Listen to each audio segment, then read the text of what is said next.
জুলাই ও 5 August গণ অভ্যুত্থানে দেশ ছেড়ে পালিয়ে যাওয়া ক্ষমতাচ্যুত সাবেক প্রধানমন্ত্রী শেখ হাসিনাকে ফেরত পাঠাতে ভারত সরকারকে চিঠি দেওয়া হয়েছে বলে জানিয়েছেন পররাষ্ট্র উপদেষ্টা তৌহিদ হোসেন। আজ সোমবার দুপুরে পররাষ্ট্র মন্ত্রণালয়ে সাংবাদিকদের প্রশ্নের জবাবে তিনি একথা জানান। তৌহিদ হোসেন আরো বলেন, আমরা ভারতকে জানিয়েছি ক্লিয়ারলি যে আমরা শেখ হাসিনাকে ফেরত চাচ্ছি বিচার ব্যবস্থার জন্য, সেটা তাদের জানিয়েছি। ফেরত চাওয়া প্রক্রিয়াটা কি হতে পারে জানতে চাইলে তিনি বলেন, ভারত সরকারকে কূটনৈতিক পত্রের মাধ্যমে জানানো হয়েছে।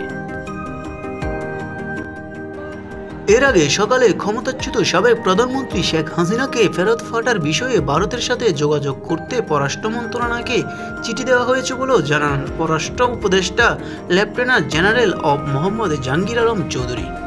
বিজিবি দিবসে পদক প্রদান ও বীর মুক্তিযোদ্ধার সম্বোধনা অনুষ্ঠানে তিনি বলেন, বন্দিপত্যপূর্ণ চুক্তি অনুযায়ী তাকে ফেরানো যাবে।